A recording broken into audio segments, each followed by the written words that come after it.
ng bayan, maasahan anumang panahon. Magandang araw po sa ating lahat. Narito na ang pinakahuling update sa magiging lagay ng ating panahon ngayong araw at sa magiging lagay ng panahon sa mga susunod pang mga araw. Sa kasalukuyan ay habagat pa rin ang nakakaapekto sa malaking bahagi ng ating bansa, samantalang localized thunderstorms naman ang iiral sa iba pang bahagi ng ating kapuluan. Dahil nga sa habagat, asahan ang maulap na kalangitan na may mga kalat-kalat na pag-ulan at minsan ay matitinding pagbuhos ng ulan sa Metro Manila, sa buong Mimaropa, Calabarzon, Bicol Region, ang ilang bahagi ng Zamboanga Peninsula, Zambales at Bataan. Ang mga lugar na ito ay pinapayuhan nating maging alerto sa banta ng mga biglaang pagbaha o pagguho ng lupa, lalo na kung may mga mairal na severe thunderstorms o katamtaman hanggang sa kung minsan ay malalakas na pag-ulan. Samantala, sa Ilocos Region, Cordillera Administrative Region, Central Luzon ay nakakaranas naman ang mga lugar na ito ng mga katamtaman hanggang sa malalakas na pag-ulan, dulot ito ng severe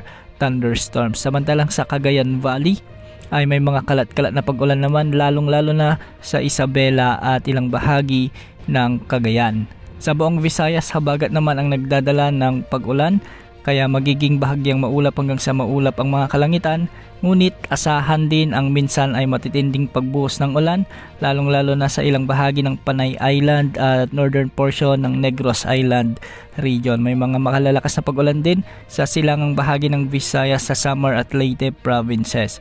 Sa nalalabing bahagi ng Mindanao, severe thunderstorms naman ang inaasahan na siyang magdudulot ng mga posibleng pagbaha at pagguho ng lupa, lalo na sa mga lugar na mabababa at ilang araw nang nakakaranas ng mga pag-ulan. Samantala, patuloy naman nating minomonitor ang cloud clusters sa kanlurang bahagi ng ating bansa. Yun kasi sa pinapakita ng ilang mga wind models, posibleng maging LPA ito sa mga susunod na araw o di kaya naman ay bukas. Hindi naman ito nakikitang lalapit sa ating area of responsibility, ngunit kikilos ito ng hilagang kanluran. May posibilidad itong lumakas bilang bagyo habang nasa karagatan ng South China Sea at tutumbukin naman ito ang Hainan Province o di kaya naman ay Vietnam sa mga susunod na araw. Samantala, ang isa pang cloud clusters na ating minomonitor sa silangan ng ating bansa ay posible rin maging LPA sa mga susunod na araw habang ito ay kumikilos ng pahilaga.